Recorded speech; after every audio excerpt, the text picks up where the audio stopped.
Assalamualaikum warahmatullahi wabarakatuh dan selamat datang di channel saya. Perkenalkan, saya Upi Amalia. Dalam video ini, saya akan memaparkan mengenai materi Understanding by Design sebagai jawaban dari ulangan tengah semester prinsip pengajaran dan asesmen 1. Selamat menyimak. Dapat 3 kegiatan pokok pada rancangan dengan prinsip Understanding by Design. Yang pertama, identify desired result, menetapkan hasil yang diinginkan, atau dalam hal ini adalah tujuan pembelajaran. Pada kurikulum Merdeka, tujuan pembelajaran diturunkan dari capaian pembelajaran yang telah termuat dalam capaian pembelajaran milik Kemendikbud. Capaian pembelajaran ini kemudian diturunkan menjadi tujuan pembelajaran di mana tujuan pembelajaran harus memuat 2 komponen yakni kompetensi, kemampuan yang perlu didemonstrasikan oleh peserta didik, dapat diukur dan biasanya ditandai dengan penggunaan kata kerja operasional, dan yang kedua ialah lingkup materi, konsep utama yang perlu dipahami.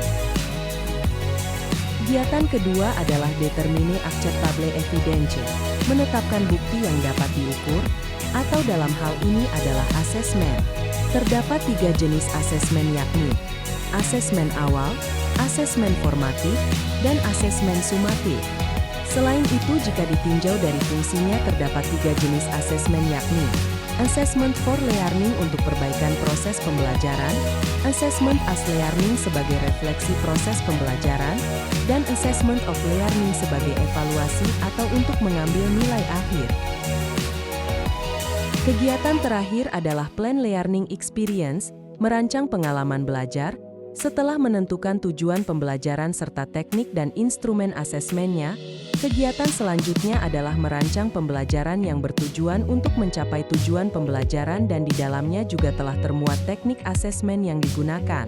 Pada tahap inilah guru mengeksplorasi pengetahuan awal peserta didik untuk kemudian menetapkan cara untuk melibatkan mereka ke dalam aktivitas pembelajaran, hingga ke tahap refleksi dan evaluasi pembelajaran.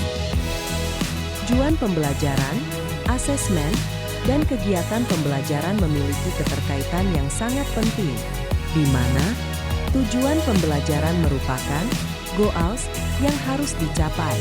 Untuk mengukur ketercapaiannya ditentukanlah metode asesmen yang tepat. Selain itu, asesmen juga turut menunjang ketercapaian tujuan pembelajaran, khususnya assessment for learning dan assessment as learning. Kemudian langkah-langkah untuk mencapai tujuan pembelajaran dijabarkan lebih rinci dalam rancangan kegiatan pembelajaran. Bagaimana ya, jika salah satu dari 3 komponen UBD tidak termuat dalam rancangan pembelajaran? Tiganya memiliki keterkaitan satu sama lain sehingga apabila salah satunya tidak ada maka rancangan pembelajaran yang dihasilkan tidaklah ideal. Apabila tujuan pembelajaran yang tidak ada maka rancangan dan asesmen tidak memiliki target atau arah sedangkan jika asesmen yang tidak ada maka tidak dapat diketahui secara pasti apakah tujuan pembelajaran telah tercapai atau bahkan tidak mampu dicapai sama sekali. Selain itu, jika rancangan pembelajaran yang tidak ada maka sulit untuk menentukan langkah ke depannya meskipun telah ada tujuan dan asesmennya sebab gambaran kegiatan pembelajarannya belum terperinci. Menurut saya ada 3 kelebihan Understanding by Design. Yang pertama, memiliki tujuan pembelajaran lebih terukur sehingga hal yang ingin dicapai lebih jelas dan menghindari klaim tanpa bukti bahwa tujuan pembelajaran telah dicapai. Yang kedua, dalam prinsip Understanding by Design setiap pendidik atau instruktur, guru, merencanakan pembelajaran karena guru dianggap lebih mengenali bagaimana peserta didiknya dan lingkungan belajarnya sehingga besar harapan rancangan pembelajaran yang dirancang sesuai dengan kebutuhan belajar dan kesiapan belajar peserta didik.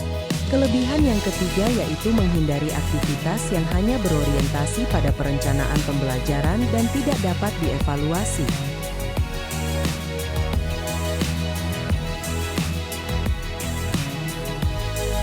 Perbedaan dari ketiga asesmen yang pertama dapat dilihat dari aspek waktu pelaksanaannya, di mana asesmen awal dilakukan sebelum kegiatan pembelajaran disusun, asesmen formatif dilakukan selama rentang waktu sepanjang proses pembelajaran hingga sebelum dilakukan asesmen akhir, sumatif.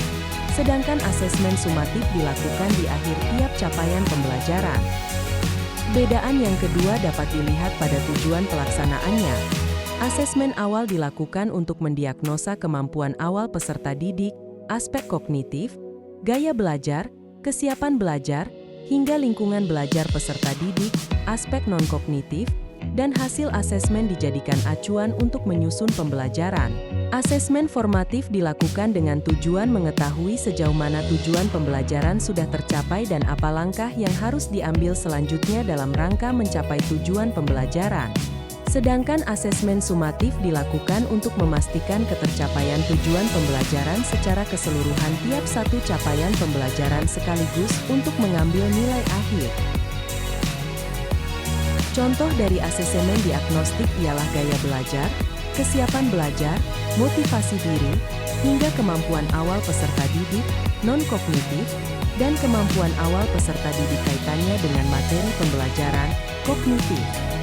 Contoh dari asesmen formatif ialah asesmen kognitif, asesmen afektif dan psikomotorik seperti keterampilan presentasi, pengerjaan LKPD bahkan hingga asesmen diri sendiri dan teman sejawat.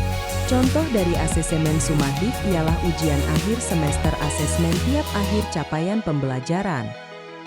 Untuk perbedaan yang lebih lanjut, silahkan simak rubrik dari setiap contoh asesmen berikut ini.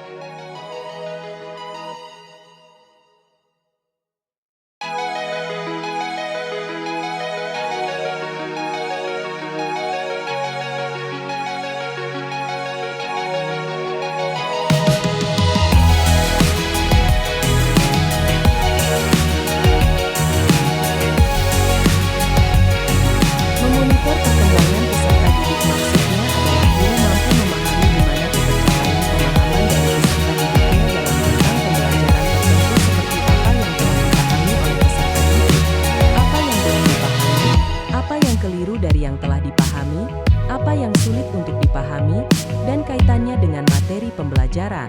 Kemudian guru menentukan dan merencanakan umpan balik apa yang harus diberikan berdasarkan hasil monitoring tersebut.